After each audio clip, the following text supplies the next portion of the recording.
Thanks for downloading this episode from Teachers Talk Radio. You can find the full schedule and listen back to all our shows at ttradio.org. Enjoy the podcast. It is such a pleasure to have you on this show, and I've been really looking forward to our conversation. So to our viewers who are listening in, George is an incredible leader. His leadership journey started in Australia and it has taken him across the globe. He's not only a teacher, he's a leader, he's a researcher, and also a former rock band member. So it's a pleasure to have you on the show. I'm going to put it in my bio. That's perfect, Sorry. Perfect. So today, George, we're going to be exploring how you stepped into the leadership role and you know the experiences that shaped your path. And I'm sure our listeners today are going to take away so much from your experiences. So I'm going to dive straight in. Take us back to your early days in Australia. What first pulled you towards education?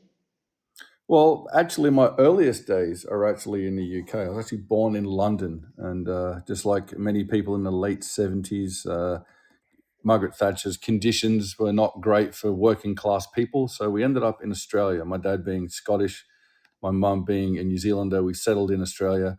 And so that early move where dad's one of seven. So going from lots of cousins to no cousins to having my parents and my two sisters really kind of made me a bit more independent than perhaps I would have been had I grown up around an extended family.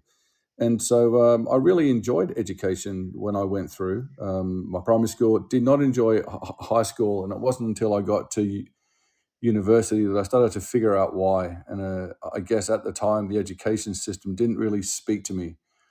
And so at first, so I grew up with a very bad speech impediment. And the thing I could imagine not doing in my whole life would be standing in front of a class or 1,000 students or a faculty and talking on a daily basis. It would be the very last thing that I could think of. So I don't actually know how I ended up there, apart from the fact I remember the day when I decided that it was for me. And then from that point, I was all in. I was probably in my late 20s and I was like, yeah, actually, I really like it. And then from there, I was all in. That's fantastic, George. I had no idea that you were from UK originally, from Scotland as well. How interesting. And was there a moment, or maybe in the classroom, or during your leadership opportunity where you thought, yes, this is it, leadership is where I want to be? I was actually having this conversation with my current head here at Robert College a couple of weeks ago. And we were just kind of talking during our weekly kind of catch-up meeting. And we both realized that we got into it so we could put our money where our mouth is. Mm-hmm. I guess everyone who works in the school would meet people who think they can do it better.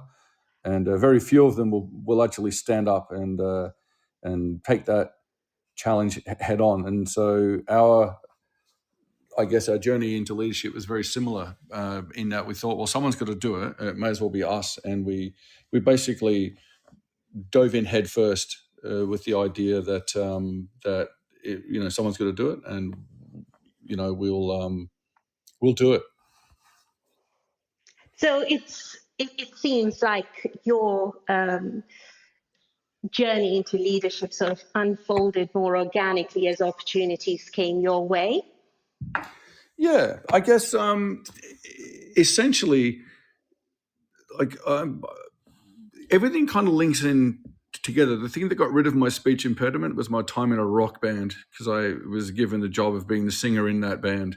So that idea, that experience got rid of my stutter and got me confident in being in a group. So when I present at assembly or I present at a conference in front of 5,000 people,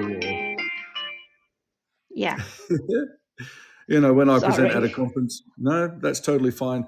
I kind of have this rock band persona where I go up on the stage and I'm putting on a show. So that experience kind of galvanized this approach I have to leadership, and the teachers I had who were the Yeah. people that made the biggest impact on me. They also put on a show, but they were very personal and they were very personable and they were very authentic in their interactions. So that's the kind of approach that I took, that I need to put on a show and I need to share some of myself with the people that I'm working with, I'm leading, I'm collaborating with, so that I can encourage them to essentially take a risk and find a solution and propose an idea, and showing that regardless of what role you have in a school or an organization, you are actually on an equal footing with everyone. Our job titles are different, but our purpose is the same. That's fantastic. So, all the way from Australia to the world, what inspired that first international move? Yeah, it's so my parents moved to Australia, and I grew up. My sisters are quite far apart, one older and one younger. So I grew up as like an only child in a way. I'm the only boy. We all went to separate schools. And I'd always kind of had this idea that I liked adventure. I just grew up knowing that my mum and I used to have adventures when I was a kid, walking in the woods in Scotland. And when we moved to Australia, it's a gigantic playground for a child. And so I was really into this idea that my parents were brave and they made the choices to move to another country in the early 80s with a family of children. And just basically threw caution to the wind and took that risk to see what basically happened. And for me, it was the same. I grew up in Australia and I went to school there, and but I'd always been drawn towards non-traditional education. I worked in outdoor education for quite a number of years. I was a pro whitewater kayaker and a guide and mountaineer and a scuba diver and stuff. And I'd worked with students at private schools in Australia for quite a long time. And I always saw a different side to that type of education. So I was kind of inspired by this adventure side of things, and this non-traditional route in my career. And someone significantly more intelligent than me, shout out to Amanda, she had an idea that that international education would be an adventure, and it turns out it was. It seems like you've had quite an adventure, George. So I can imagine that there must have been, well, it must have been a bit of a culture shock, don't you think, moving from Australia to a different country. Do you remember what your first international leadership post felt like? I actually do. So the first leadership, the first overseas role was in Uzbekistan in Tashkent International School. So it's a Russian-speaking country, post-Soviet Union. You know, there's a mixture of kind of Uzbeks and Russians and the Koreans that came across when kind of North Korea had its movements of people.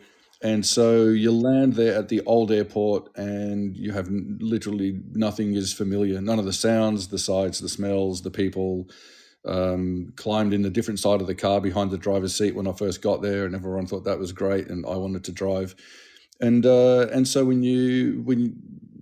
but the one thing that I do have is I had traveled quite a lot, and I traveled quite a lot on my own. And I'm not a very highly strung person, so these things kind of don't stress me.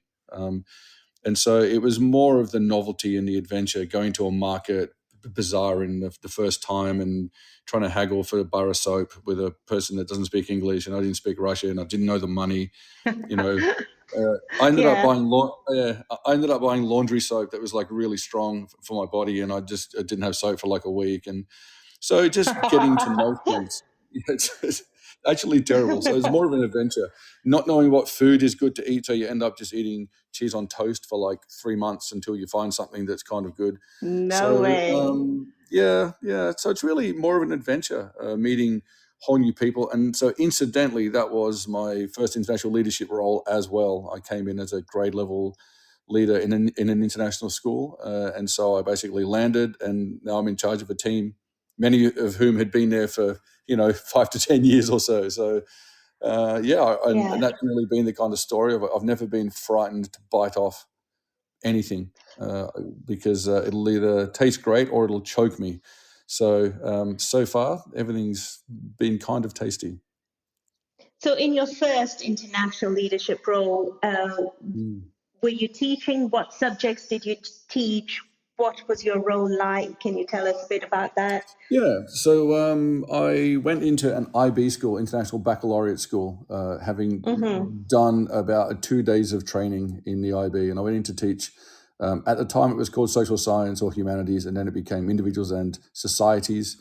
And so Yeah. I was the grade level leader for grade 9, planning trips all around the country and running a whole bunch of activities there, teaching a new course that I had no idea about and subject matter that I hadn't engaged with for the better part of 10 years.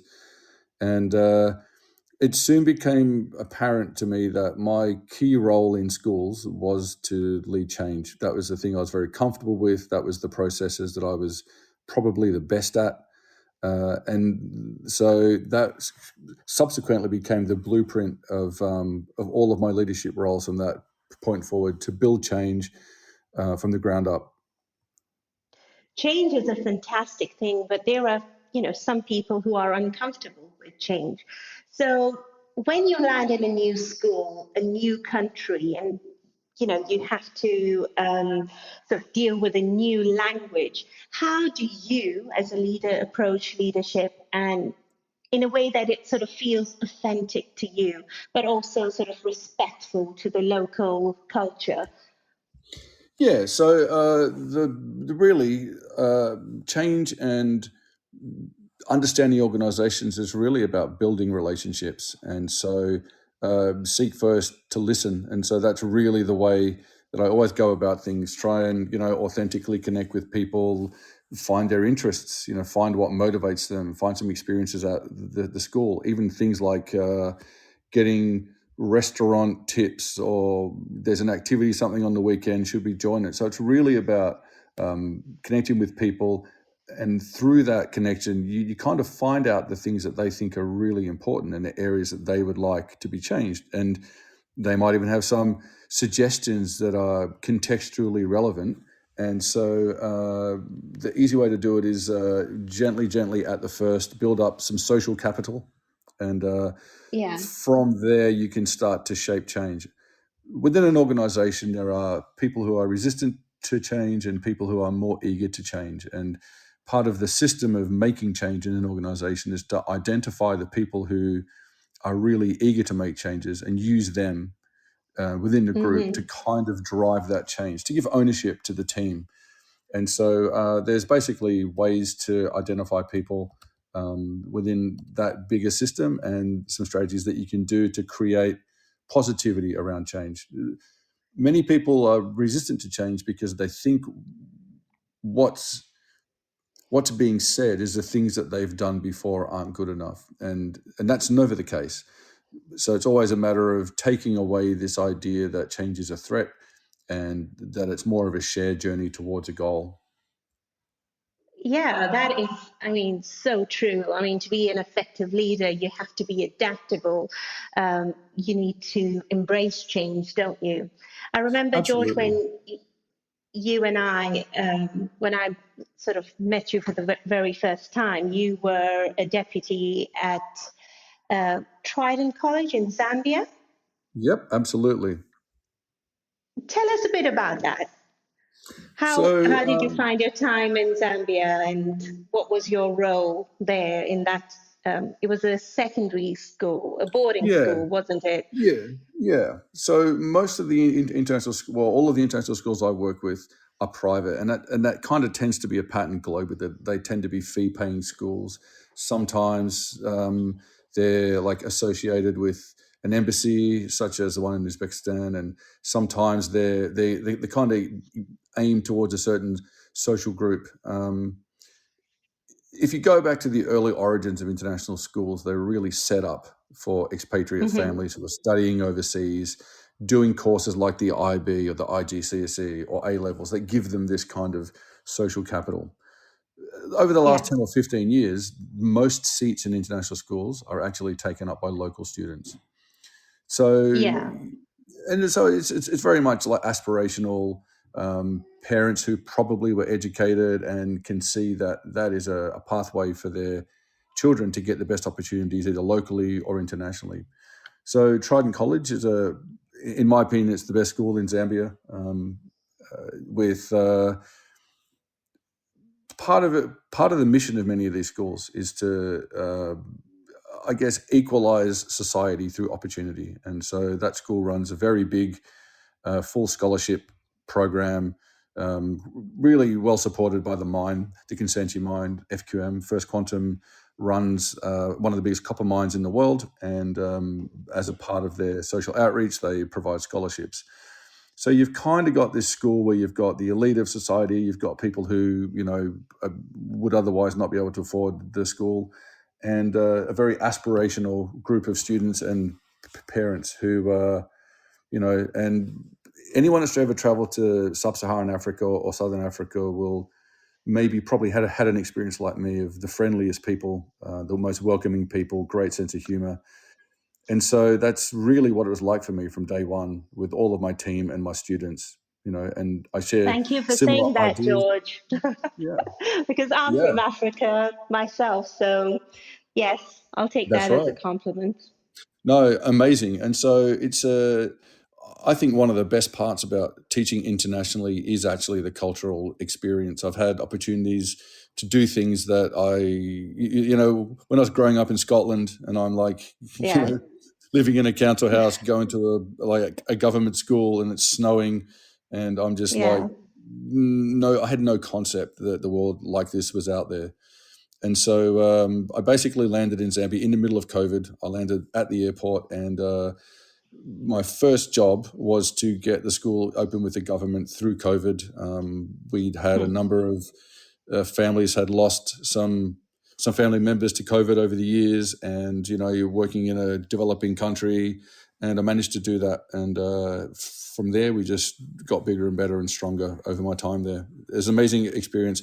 A lot of great friends are there. I actually run a couple of businesses there, and so it's unbelievable. If you've never had an African sunrise across the Great Plateau, you must.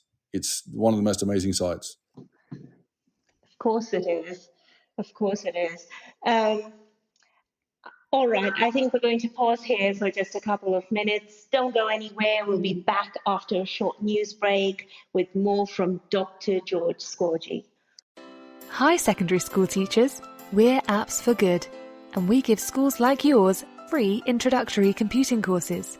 Our courses are for everyone, including those who aren't computing teachers, and they're fully equipped with resources mapped to the UK computing curriculums. Independent learning is central to our courses.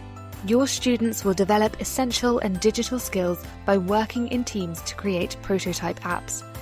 We'll even connect you with industry volunteers to give real-world feedback. Let's empower every young person you teach to shape their future with technology. Speak to us at www.appsforgood.org. Did you know that every year, half of disadvantaged children who are top attainers at primary school don't go on to achieve top GCSE maths results? At Axiom Maths, we exist to change that. Our fully funded program helps schools nurture young mathematicians through weekly face-to-face maths circles, where pupils tackle challenging and exciting problems outside the national curriculum. With just under £3,000 annual funding, expert training and quality resources, we give schools everything they need to inspire the next generation of mathematical thinkers. Want to make a difference? Visit axiommaths.com today and join over 400 schools delivering math circles across the UK. This show is brought to you in partnership with John Catt Educational, publishers of professional development books and resources that support great teaching and learning in schools around the world. Don't miss out. Level up your professional development today and visit johncattbookshop.com to explore the full range of titles. Use the code JCTTR2425 for 20% off your order. Happy reading.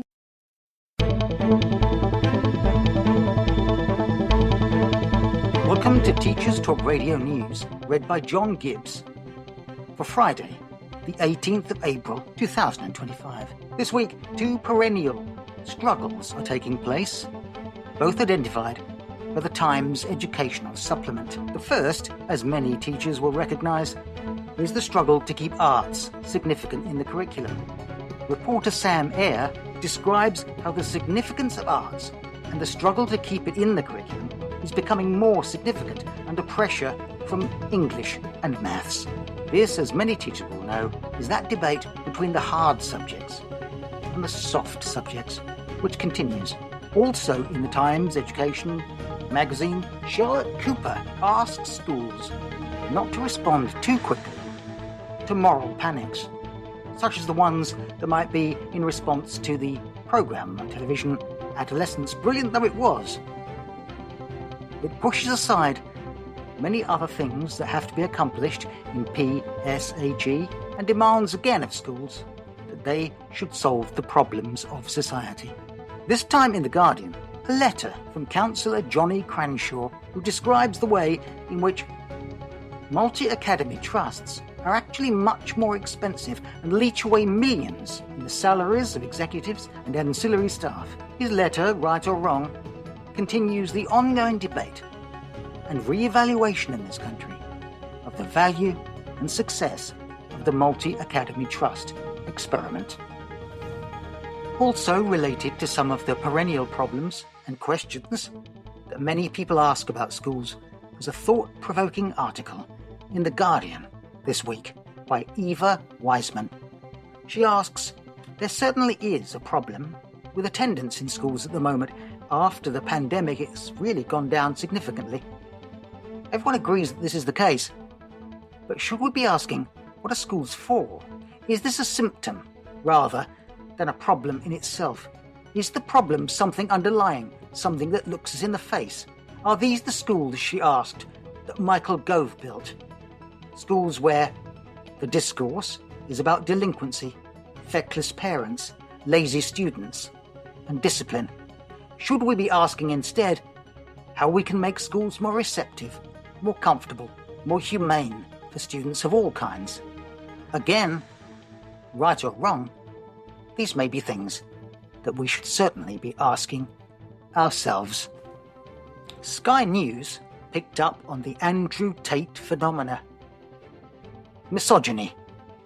Young boys as young as 10 barking at female teachers, blocking doorways, and so forth. Is this part of the moral panic? Is it real? Or is something very significant happening in our society that's generating a toxic masculinity that we should all be aware of?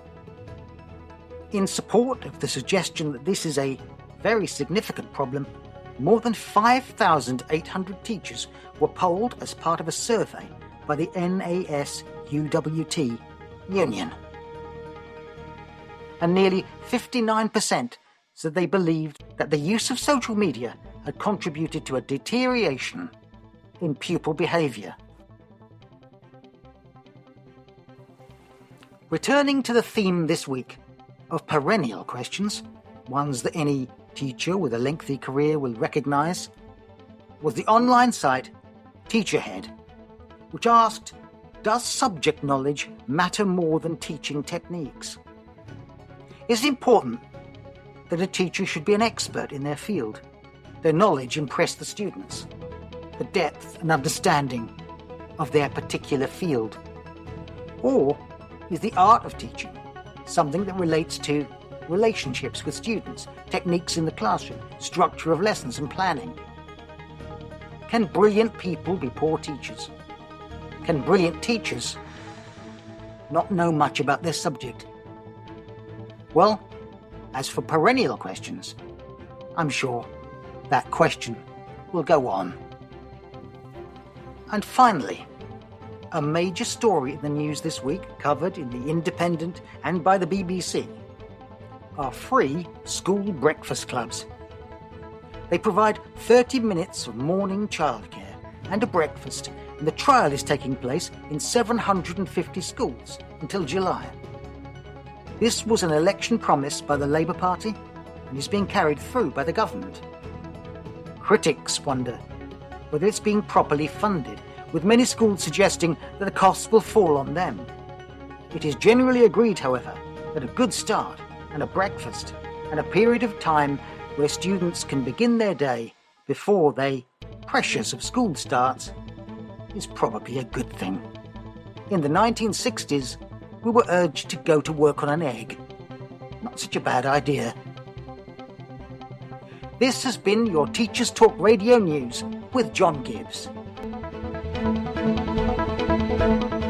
Welcome back to The Late Show. I'm here with Dr. Scorgi, and we've been hearing all about his journey into education and the international platform. So, George, you have led in so many places. What would you say are the core qualities that stay consistent in strong school leaders, no matter where you are in the world? I think there's an interesting tension. For example, I've had this conversation quite a lot, and people, the classic example for why perhaps some schools don't have as much accountability perhaps as they should have is that the answer that people give is schools are about people, and that's 100% true. But there's other businesses and industries that are more about people. Hospitals are more about people than schools because it's literally life and death. Airports and hotels are more about people, and all of those industries are very systematized, and all of those industries work to standards, and there's a degree of management in leadership as much as there is vision.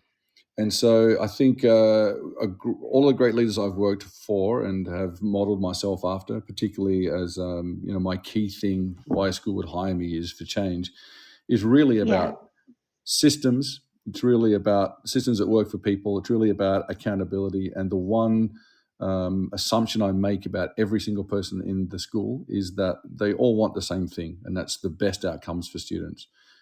And so from that assumption, I always basically extend people the courtesy and the respect of, if they say they need a day off, I don't question it. I just give them that time off. If they say they need something, I try my hardest to give it to them because it makes their life better with the work sense, and it makes outcomes for students better in that sense.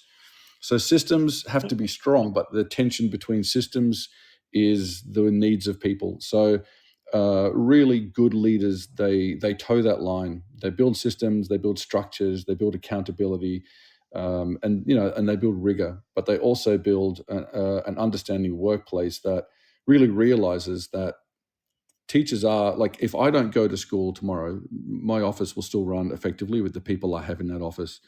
So leaders should be able to be superfluous. They should be able to build a system where they don't even need to be there because they've empowered everybody else. And so that's one of the fundamentals that I do. I include people in, key conversations that have expertise that maybe aren't even in a formal leadership role. But if they're an expert in something, then it's my duty to find out what they know so I can provide the best outcomes. So really, it's about the best leaders are people. That doesn't make sense, but they're also system thinkers. Yeah, they're also system Absolutely. thinkers. You're absolutely right. Some of the finest leaders that I have worked with are leaders who know how to work with people, who know how to collaborate, who lead with understanding and empathy. And of course, you need to have accountability, like you just said. So yeah, that's great. But I'm sure you've had, challenges along the way. Is there something or a challenge that has really shaped the way you lead today? Yeah, I think the hardest thing is reshaping a culture. And in Yeah. many cultures, so if anyone's familiar with the work of someone like Hofstadter's Cultural Dimensions, and there's an element of culture power distance relationship in the UK, for example, and in places like Australia and America, there's not a great power distance relationship. People like newspapers will poke fun at leaders, and so that social structure in terms of the gap between people at the top and people at the bottom is maybe not as big as it is in many other countries in the world, particularly developing countries or traditional patriarchal countries.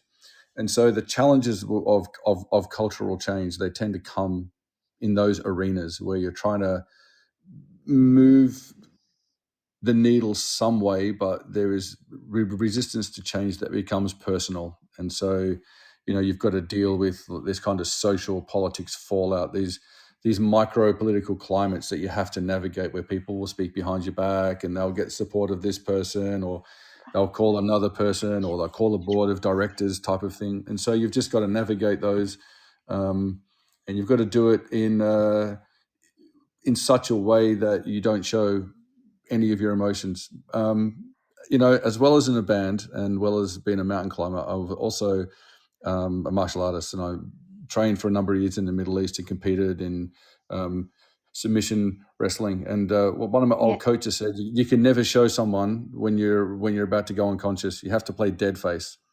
And so I use that.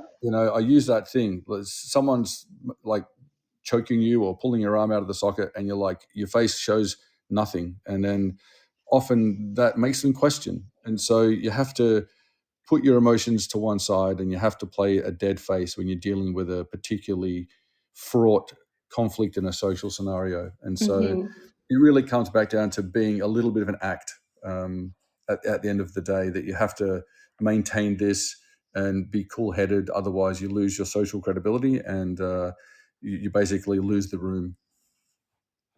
Yeah, absolutely. I think being in a leadership role, having a level head and being,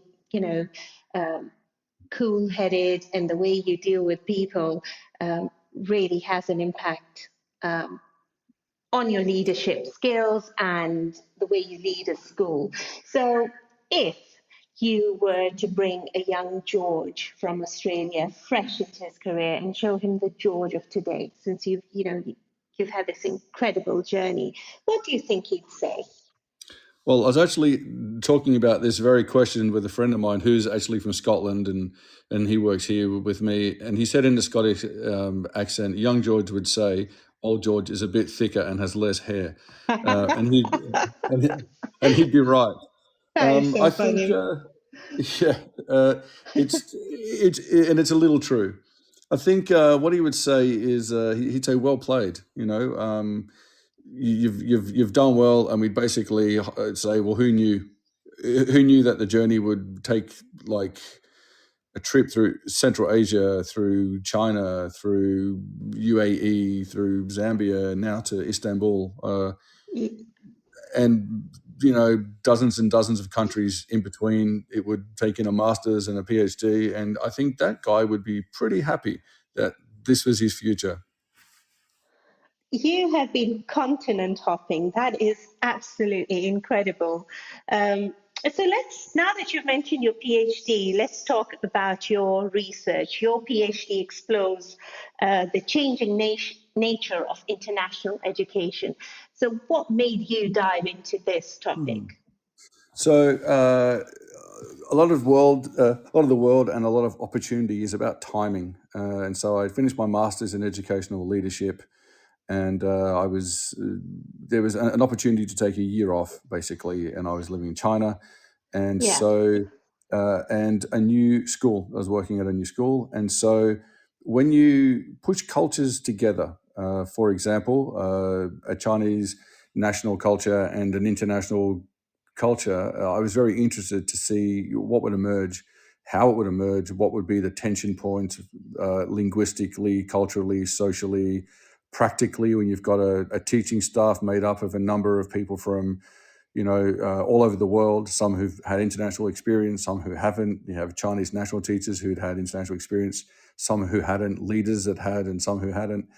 And so it was really just an opportunity to spend a year in the field, taking a couple of 100,000 words worth of notes as to how the culture was forming, how leadership, how language use was prioritized, and so from that grew my questions around international school leadership, culture building, and bilingual education. And the rest is history.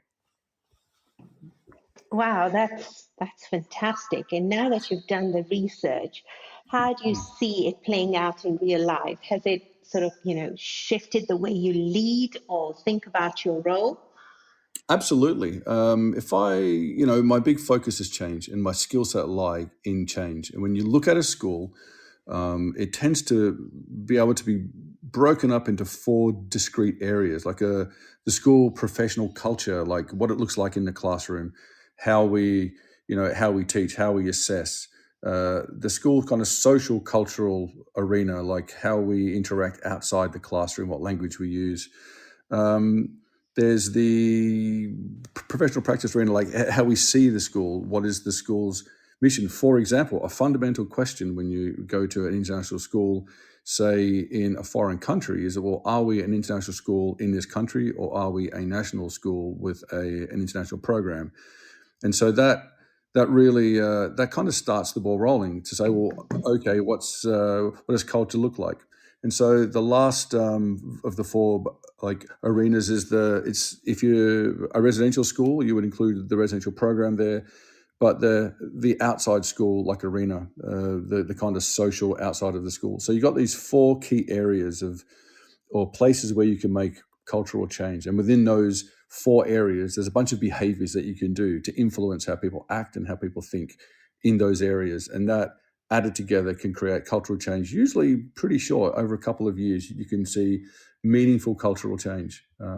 And so I use that roadmap. And people who want to see that, page 183 of my thesis that you can download, gives me a download credit, makes me look awesome. So yeah, and so you can go to the roadmap and you can see a whole list of things. For example, if I was to say the school professional practice arena, explicit values and expectations, empowering middle leaders, shared professional practices that people are held accountable to, support systems like their technology use, the office system, the payroll, all of those systems aligned with the school mission, student management aligned with the school vision, administrative systems that align with it, and teacher growth and support that aligns with the school mission. And you just have to basically unpick the culture into a little pattern, and you can see where changes can be made. And once you start making changes,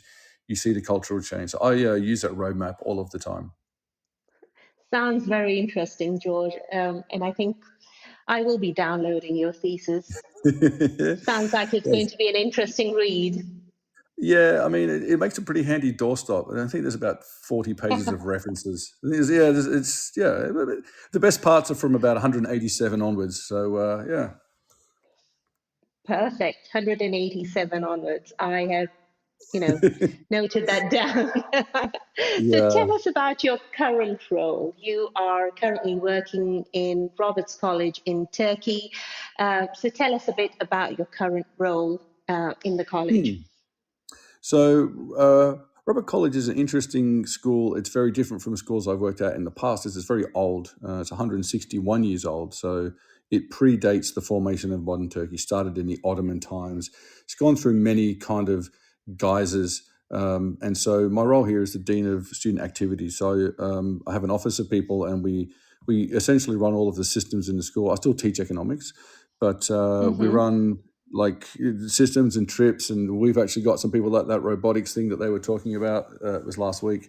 And so so I basically build systems for 1,000 students and 300 teachers and staff that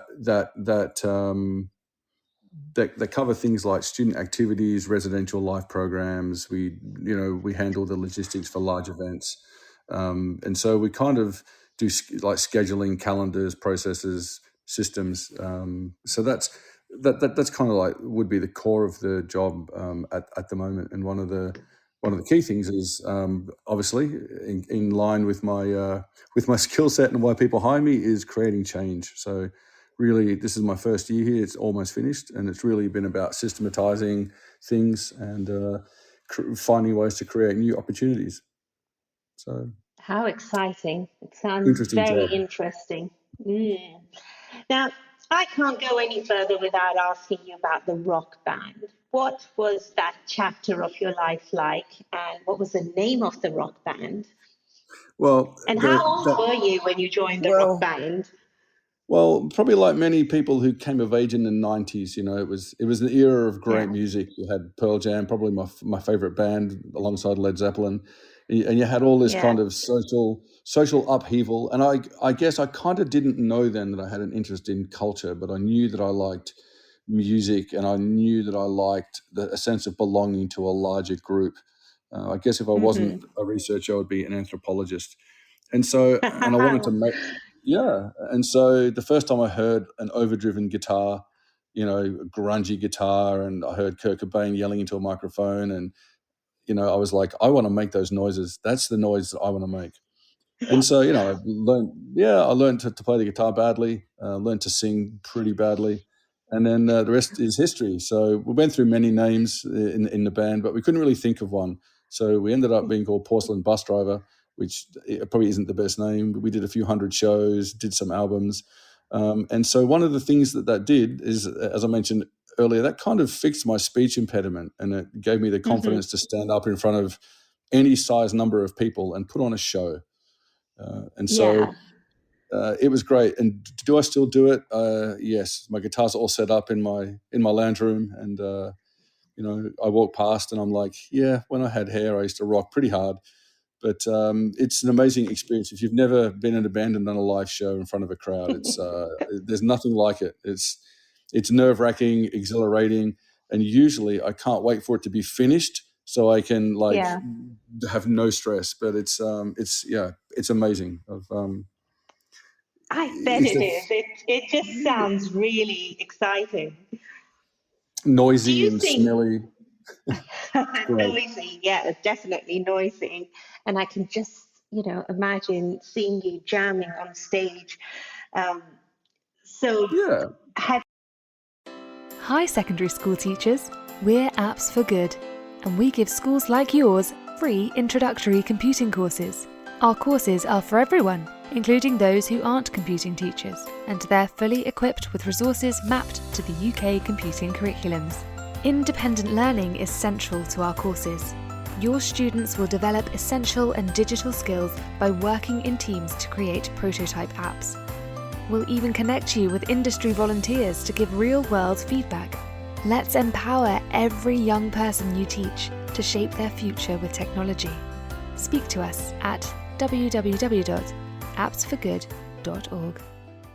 Did you know that every year, half of disadvantaged children who are top attainers at primary school don't go on to achieve top GCSE maths results? At Axiom Maths, we exist to change that. Our fully funded program helps schools nurture young mathematicians through weekly face-to-face maths circles, where pupils tackle challenging and exciting problems outside the national curriculum. With just under £3,000 annual funding, expert training and quality resources, we give schools everything they need to inspire the next generation of mathematical thinkers. Want to make a difference? Visit axiommaths.com today and join over 400 schools delivering maths circles across the UK.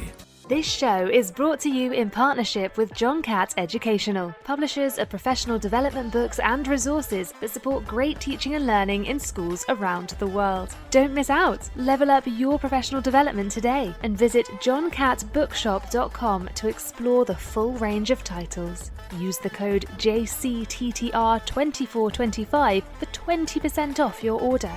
Happy reading. You recently done, a concert.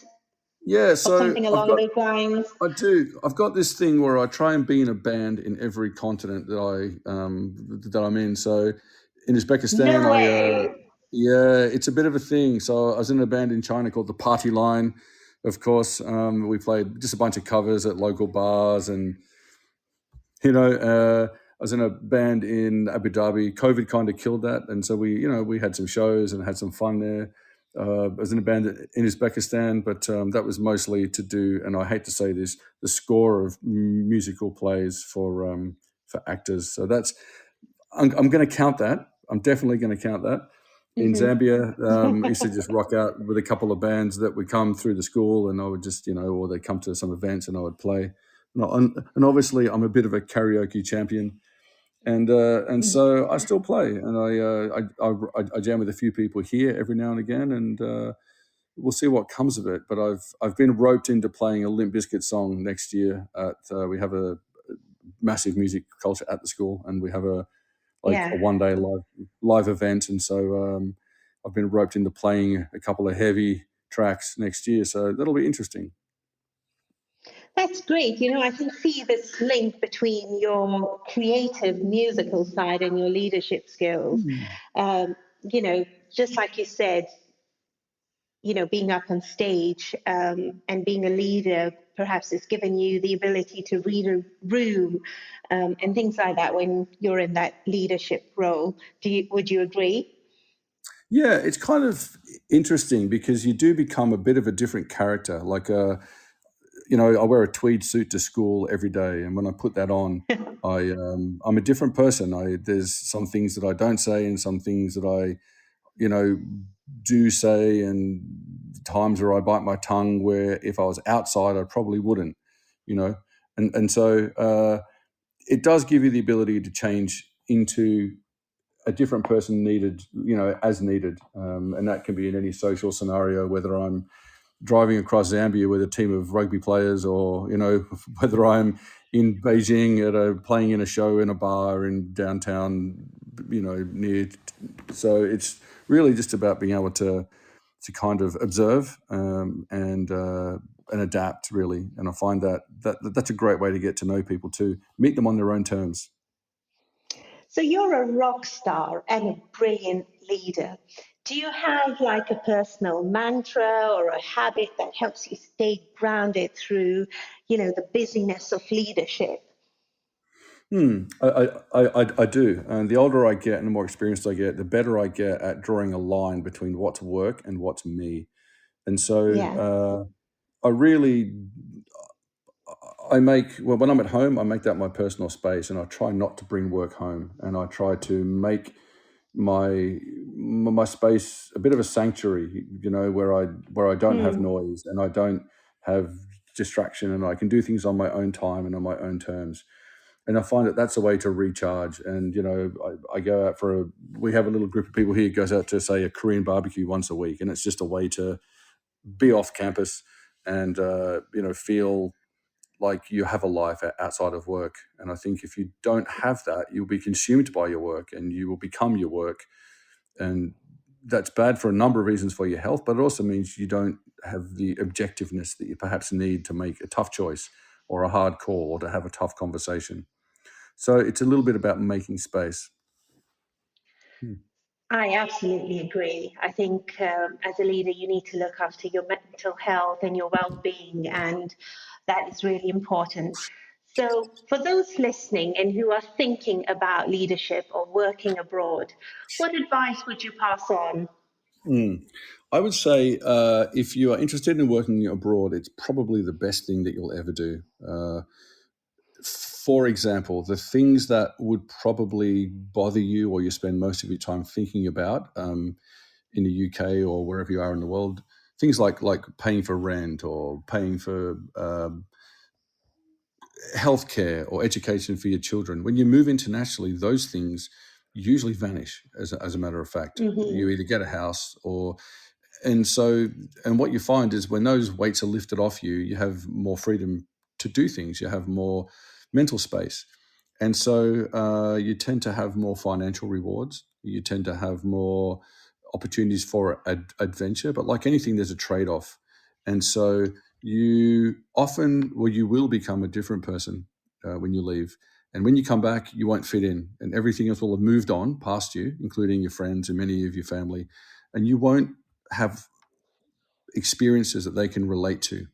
You don't watch the same TV shows. And so for longevity, you can't live in two places at once. If you move to China, you live in China. You make new friends in China. Your social life becomes China, and you keep in contact with maybe your close friends and your family, but you can't be in two places at once. And that means that there is a trade-off. You miss out. You feel like you miss out on some things if those things are important to you, like connection at the local football team, a running club that you might have. Those things go, and so you become a different person, and you can't fit back in, and that's great because it really just means that you've evolved, and so I would say it's amazing, and I would say if you are thinking about it, there's the things that you would say in your mind are reasons why you can't do it. They're basically excuses. And Yeah. if you really want to do it, you just basically do it. And it's usually pretty easy to get a job, and then off you go. And so I would That's say do it. that's great advice. If you could go back in time and give your younger self one piece of advice, what would it be? I'd say move internationally earlier. Get an extra 10 years in there, buddy. Really? Yeah, do it earlier. I mean, like my parents moved across the world, so I really didn't have a connection to somewhere. I basically was maybe subliminally programmed to move overseas, and so I don't keep a lot of stuff. Got a very sparse. I've got my guitars and my things that I need, and then I put it all into a suitcase. I got 4 suitcases here, and then off I go to the next country. That's incredible. So, all right, George, we are going to wrap things up with a quick fire round. So just Do say it. what's the first thing that comes to your mind? Tea or coffee? Coffee. Really? It's tea for Mm-hmm. me. Anyway, favorite country you've worked in and why? That's like choosing between your children, so I can't do that. Every country I've worked in has something amazing. You all have a favorite child, I know you do, but Yeah. we can't say that publicly, so we'll have to pass on that one. Oh, come on. You have to give me your favorite country. You have to I make a can't do choice. that. I can't do that. But All let's right. say I can't do that. That would be I wouldn't be welcome anywhere. I'll let you off the hook. Most used leadership phrase or saying? It is what it is. It is what it is. I like that one. A leadership quality you admire in others? I would say staying the course and being prepared and being there's a very tough one too, but I would say a creative problem solving, looking for solutions. Looking for solutions. I like that. Favorite rock band from your performing days? Pearl Jam. Of course, I knew. A song you love performing or one that still takes you back? I would say the second song of Pearl Jam's second album, which would be Animal, or the third song, Daughter. It takes me back to when I had hair and a six-pack and was rocking out hard. Or Led Zeppelin, Ramble On, an amazing song. Yeah, that's a good one. What's next on your bucket list, personal or professional? Oh, I'm just relaunching my fashion brand in Tanzania, and so that's going to come online. Holo Couture, shout out to my design team that are in Dar es Salaam doing that right now, and getting my coffee farm fully producing in Zambia. Shout out to Deborah, my buddy, and my business partner there. And so I would say a bit of both. So you've added being a fashion designer to that list. So a teacher, a leader, researcher, and now a fashion designer. Incredible. And You a are farmer. incredible, And a George. farmer. And incidentally, Of course. the name George means farmer. It means farmer. Oh, okay. I didn't know So that. here I am, full So circle. you're a farmer Full circle. too. Exactly. Full circle. Well, thank you, George, so much for being here tonight. I enjoyed listening to your journey, your honesty, and yes, your rock and roll past. It has made a rich conversation. We've, got over our technical glitches, and I really enjoyed talking to you. And to all our listeners, thank you for tuning in onto The Late Show on Teachers Talk Radio. Don't forget to catch up on this episode and others on Podbean or wherever you get your podcast. Take care and see you next time. Thanks, Take everyone. care, George. I hope I get to come back. Of course you will. Speak to you soon. Thanks, everyone. Thank you. Bye-bye. Take care. Bye-bye.